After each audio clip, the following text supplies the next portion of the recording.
Bonjour, bienvenue dans cette vidéo qui est le corrigé de la séance numéro 5 de la classe de 4e. Donc cette séance était constituée de deux exercices. Le premier donc qui était le défi numéro 5 pour ouvrir un cadenas sur Loki. Et puis un petit exercice dans le cahier de TD sur les fractions. Alors pour le défi numéro 5, donc je vous ai mis l'énoncé au tableau, on s'intéressait à une barre métallique droite, rectiligne au départ, et puis on cintrait, donc on courbait cette barre métallique pour lui donner la forme voulue, donc qui était constituée de deux arcs de cercle AB et BC identiques. Et la question donc était de savoir quelle devait être la longueur de la barre qu'on prenait initialement pour former donc la barre constituée des deux arcs compte tenu des dimensions qui étaient données dans l'énoncé. Alors pour cela, donc, j'ai reproduit au tableau le schéma qui était donné dans l'énoncé et on va la noter avec les informations numériques qui étaient fournies. Donc la longueur OA mesure 58 cm. La longueur AB mesure 1 m. On disait que O était le centre de l'arc de cercle AB et puis que H était le milieu du segment AB. Première question qui était posée, donc on demandait de calculer la longueur OH. Donc, compte tenu des informations qui sont données dans l'énoncé, qui sont uniquement des informations de longueur, pour calculer la longueur OH, on va se placer dans le triangle OHA, qui est rectangle en H, et on va utiliser le théorème de Pythagore. Alors, dans le triangle OH, si on applique le théorème de Pythagore, comme il est rectangle en H, ça va nous donner HO au carré plus HA au carré égale OA au carré. Une fois qu'on a écrit l'égalité sous forme littérale, on remplace les longueurs qu'on connaît par les valeurs numériques. On ne connaît pas OH, c'est ce qui est demandé. AH, on connaît parce que H est le milieu de AB. Donc AH fait la moitié de AB, c'est-à-dire 50 cm. Et OA fait 58 cm. Une fois qu'on a remplacé par les valeurs numériques, on peut faire les calculs. 50 au carré, ça fait 2500. Et 58 au carré, c'est 58 fois 58, ça fait 3364. On peut donc calculer HO au carré. On sait que HO au carré, ce qu'on cherche, plus 2500 égale 3364. HO au carré, ça va donc être égal à 3364 moins 2500, ce qui fait 864. Et puisqu'on connaît la valeur de HO au carré, pour calculer HO, il suffit de faire la racine carrée de 864. On demandait d'arrondir le résultat au dixième près, racine de 864, donc on le tape sur la calculatrice, ça fait environ 29,4 cm. Deuxième question, donc on a calculé OH qui fait environ 29,4.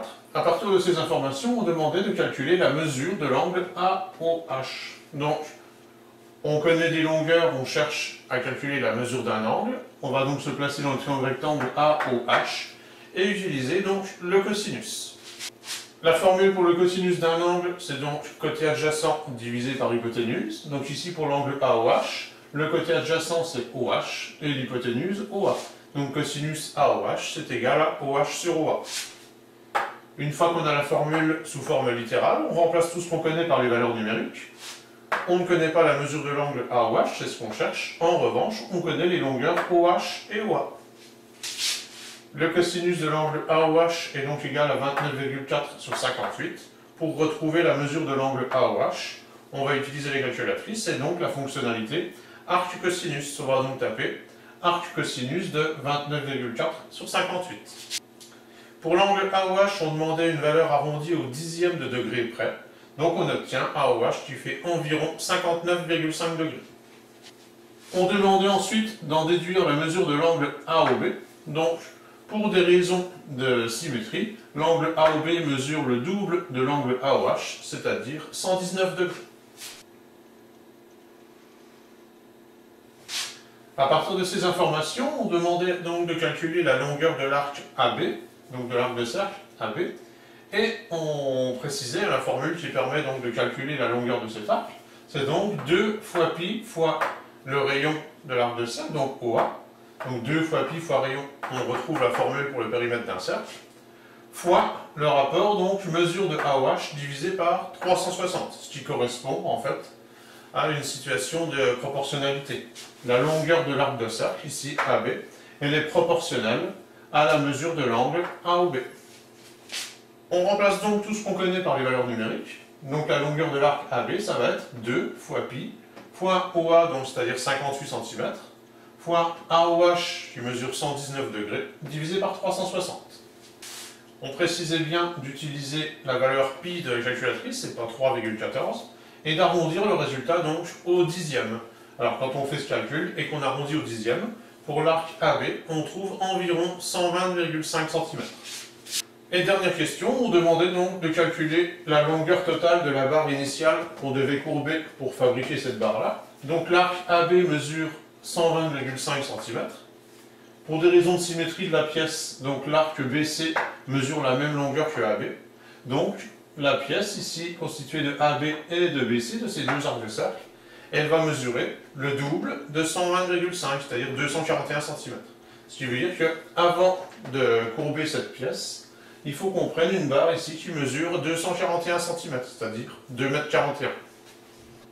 Et on obtenait donc le code qui était à saisir sur Loki pour pouvoir déverrouiller le cadenas correspondant à cette énigme, donc 241. On passe à l'exercice numéro 3, page 15. Donc c'était un exercice sur les fractions. Donc on décomposait le numérateur et le dénominateur de chaque fraction. Et on demandait donc de trouver une écriture simplifiée. Et on demandait donc de trouver une écriture simplifiée de cette fraction à partir de la décomposition. Alors, première fraction, 18/42e. Donc, on décompose 18 en 6 fois 3 et 42 en 6 fois 7. Le numérateur s'écrivant 6 fois 3 et le dénominateur 6 fois 7, les deux nombres sont des multiples de 6. On va donc pouvoir diviser le numérateur par 6 et le dénominateur par 6. Ce qui fait que la fraction 18/42e peut se simplifier sous la forme 3/7. Le travail était le même pour chacune des autres fractions. Donc 56/77 peut s'écrire 7 fois 8 sur 7 fois 11. Le numérateur et le dénominateur sont tous les deux des multiples de 7. Donc on va pouvoir simplifier, donc diviser le numérateur et le dénominateur par 7. Et donc 56/77 est égal à 8/11. Le travail était le même pour les autres fractions. Donc je vous laisse prendre connaissance des différents résultats.